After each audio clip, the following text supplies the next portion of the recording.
ኣብ ህይወትካ ካብቶም ዝዓበዩ ዕንቅፋታት ለውጢ እቶም ጽቡቕ እዮም ኢልካ ተኣምነሎም ጉጉያት ኣተሓሳስባታት እዮም መብዛሕትኡ ግዜ ንስንፍናናን ስዕረትናን መሸፈን እንጥቀመሎም ምስላታት ንህይወትና ካብ ምምራሕ ዓጊቶም ተዓዛቢ ጥራይ ገይሮምና ኣለዉ ሎሚ ነቶም ንዘመናት ከም መንፈሳዊ መደንዘዚ ክንጥቀመሎም ጸንዑ 4 ዓበይቲ ሓሶታት ብምፍራስ ናብ ሓቀኛ ዓወት ዝመርሕ በሪ ክንኸፍት ኢና ሰላም እዚ ቻናል ስነ ልቦና እዩ እዚ መደብ ዘሰናድአልኩም ድማ ኣነ ሓፍትኩም ሊድያ እየ ነዚ ቻናል ሓደሽቲ እንትኮንኩም ሰብስክራይብ ገሩ እዞም ሕጂ ዝነግረካ 4 ሓሶታት ንዓኻ ንምቁፅጻርን ድኹም ንምግባርን ዝተምሃርካዮም እዮም ቀዳማይ ኩሉ ነገር ንሓደ ምክንያት እዩ ዝኸውን እቲ ዝኸፍአ መንፈሳዊ መደንዘዚ እዚ ባህላ እዚ መብዛሕትኡ ግዜ ንስዕረትና ንስንፍናና ወይ ድማ ንጌጋታትና ንምሽፋን እንጥቀመሉ ሽፋን ኮይኑ ኣሎ ሓደ ነገር ምስ ተበላሸወ ክኸውን ስለ ዝነበሮ ይኮይኑ ወይ ዕድለ እዩ ምባል ንርእስኻ ከም ሓንቲ ንፋስ ናብ ዝደልዩ ዝወስዳ ቆፅሊ ጌርካ ምቁፃር እዩ ኩሉ ነገር ብምክንያቱ ምባል ካብቲ ክትወስዶ ዝነበረካ ሓላፍነት ነፃ ከም ዝኾንካ የርእካ ፈተና እንተወዲእካ ምክንያት ስለ ዘለዎ ዘይኮነስ እኹል ስለ ዘይፅናዕካ ክኸውን ይኽእል እዩ ስራሕ እንተስኢንካ ዕድል ስለ ዘይብልካ ዘይኮነስ ዘድሊ ክእለት ስለ ዘይብልካ ክኸውን ይኽእል እዩ ሓቂ ምስ ትጋጠም ጥራይ ኢኻ ክትቕይሮ ትኽእል ሓደ ነገር ምስ ተበላሸወ እቲ ዝበለጸ ግዜ ምርመራ እዩ እንታይ ተጋገይ ኣበይ እቲ ጉድለት ነይሩ ንመጻኢ ከመይ ክእርም ይኽእል ኢልካ ክትሓት ከለኻ ኢኻ ትዓቢ ምክንያት ስለ ዘለዎ ኢልካ እንተ ዓፂኻዮ ግን ነቲ ጌጋ ደጋጊምካ ክትሰርሖ ኢኻ ህይወትካ ውፅኢት ናይቲ ሎሚ እትወስዶ ውሳነታት እያ ንፋስ ክነፍስ ከሎ ገለ ሰባት መከላኸሊ ክሰርሑ ከለዉ ገለ ግን ንፋስ ክነፍስ ስለ ዝነበሩ ኢሎም ቤቶም ክፈርስ ይዕዘቡ እቶም ቀዳሞት ንህይወቶም ይመርሕዋ እቶም ዳሕርዎት ግን ብህይወት ይምርሑ እዛ ተሓሳስባ እዚ ንዓኻ ከም ተጎዳእ እምበር ከም ተዋሳኢ ኣይርኤካን ዓለም ንዝተፀበዩ ዘይኮነስ ንዘጋጥሞም ፀገም ፈቲሖም ንዝሓልፉ እያ ትኽእሎም ኣብ ክንዲ ምክንያት ምድላይ መፍትሒ ድለ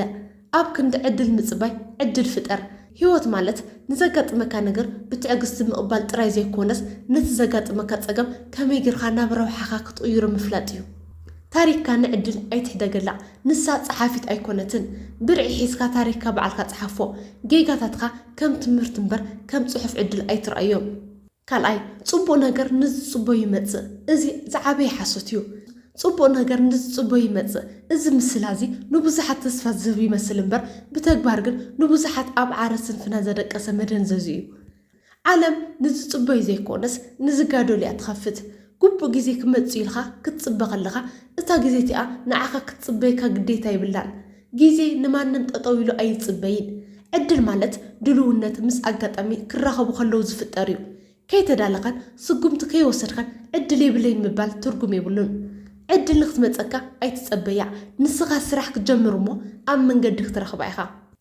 እቲ ግቡእ ግዜ ሕጂ እዩ ኩሉ ኩነታት 100 ካብ 100 ተመዓራርዩ ንፋስ ኣንፈቱ ኣስተኻኺሉ ኩሉ ማዕፆታት ተኸፊቱ ዝፅበይካ ግዜ ከቶ ኣይመፅን እዩ እቲ ዝበለፀ ግዜ ፍርሕኻ ሰጊርካ እምቢ ዝበልካሉን ክትጅምር ዝወሰንካሉን ደቂቓ እዩ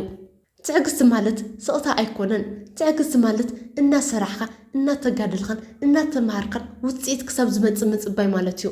ካብ ዝወፃእ ዘሎ ግን ትዕግስቲ ዘይኮነስ ተስፋ ምቑራፅ እዩ ዓለም ንተባዓትያ ትሰግድ ታሪክ ንተፀበዩ ዘይኮነስ ንዝደፈሩ እያ ትዝክር እቶም ንዓለም ዝቐየሩ ሰባት ኩነታት ክጥዕመሎም ዝተፀበዩ ዘይኮነስ ነቲ ዘይጥዕም ኩነታት ቀይሮም ንረብሓኦም ዘውዕሉ እዮም ስለዚ ካብቲ ክኸውን እዩ ዝብል ናይ ሕልሚ ዓለም ውፃእ ስጉም ትውሰድ ተምሃር ከም ብሓዱሽ ተስእ ዝሓሸ ነገር ንዝፅበዩ ዘይኮነስ ነቲ ዝፅበዮም ዘሎ ዕንቅፋት ሰይሮም ዝሓለፉ እዩ ዝመፅእ ሎሚ ጀመር ምክንያቱ ፅባሕ ንዝፅበዩ ሰባት ዝተዳለወ ካልእ መምክንያታት ጥራይ ሳልሳይ ዓርስኻ ጥራይ ይኹን እዚ መብዛሕትኡ ግዜ ንትህኪት ከም መምክንያት ይጥቀሙሉ እዮም ከም ዘለኽዎ ተቐበሉኒ ምባል ከም ምዕባለ ይዓግተካ ንስኻ ክትኾነ ዝግባእ ብሉፅ መንነትካ እምበር እቲ ዘለካ ድኹም መንነትካ ኣይኮነን ምዕባለ ማለት መንነትካ ምቕያርን ምስላጥን ማለት እዩ እዚ ሓሳብ እዚ ነቲ ንብዙሓት ኣብ ሙቾት ኣላጊቡ ሒዝዎ ዘሎ ናይ ኣተሓሳስባ ዕንቅፋት ዝሰብር እዩ እዚ ዓርስኻ ጥራይ ይኹን ዝብል ጭርሖ ንብዙሓት ካብ ለውጢ ዝዓግት ሕጋዊ መምክንያታ ኮይንዎም ይርከብ እወ መንነትካ ምፍላጥ ጽቡቕ እዩ ግን ከዓ እቲ ሕጂ ዘለኻዮ መንነት ድኹም ስሉጥ ዘይኮነ ወይ ድማ ትማሊ ዝነበረካ ዓቕሚ ጥራይ ዝሓዘ እንተኮይኑ ንዕኡ ሓቂፍካ ምትራፍ ትርጉሙ ምቕባር ዓቕሚ ማለት እዩ ሰብ ከም ኦም ክዓቢ ከም ወርቂ ክፀሪ ኣለዎ كم زلخو تقبل مبال كعبي فقرني أيكونكن دخمتي كرم دليتي بالليل كم مباليو اتلوم زلخاي منت نت صباح كتبصح تدل عاود كبصحك أي خلنيو نسخة كم حدا يتود سنة بابا وسرحيخا اتنا حق منتخا اتحج زلخاي زي كونس اتبصعري بتمرتن بتمكرن كتفطرت تخل بلص منتخا ايو معباله مالت نت تمال زنبرخاي من سعرخا زحاشه سب كوينكا مولاد مالتيو مبزحتي غزي كم زلخو تقبل نزول سبات نبهريو دخمتاتهم نمكلخال زتقملو والتايو حقኛ ጀግንነት ግን መንነት እዩ ኢልኻ ምስ ድኽመትኻ ምንባር ዘይኮነስ ነቲ ድኽመትኻ ፈሊጥኻ ንምቕያር ምቅላስ እዩ ታሪክ ዝሰርሑ ሰባት እቶም ከም ዘለና ይንፅላሕ ዝበሉ ዘይኮኑስ ነቲ ዘለዎም መንነት ኣማሒሾም ናብ ዝለዓለ ብርኪ ዝበፅሑ እዮም ሓደ ዘርኢ ኦም ንምዃን ዘርኢ ምዃኑ ክሓድግ ኣለዎ ንስኻ እውን ንዝዓበየ ዓወት ክትበቅዕ ነቲ ሎሚ ዘለኻዮ ድኹም መንነት ክትሓድጎ ይግባእ መንነትኻ ኩን ክበሃል ከሎ ነቲ ኣብ ውሽጥኻ ተዓቢጡ ዘሎ ናይ ሓቂ ዓሚቕ ኣውፃዮ ማለት እምበር ኣብቲ ዘለኻዮ ድኽመት ደቅስ ማለት ኣይኮነን ለውጢ ስቃይ ክህልዎ ይኽእል እዩ ግን ከዓ ካብቲ ከም ዘለኽዎ ተሪፍካ ትረኽቦ ናይ ነዊሕ ግዜ ጓህን ኪሳራ ንላዕሊ ኣይኮነን መንነትካ ኣይትሕባእ መንነትካ ቅረፅ ራብዓይ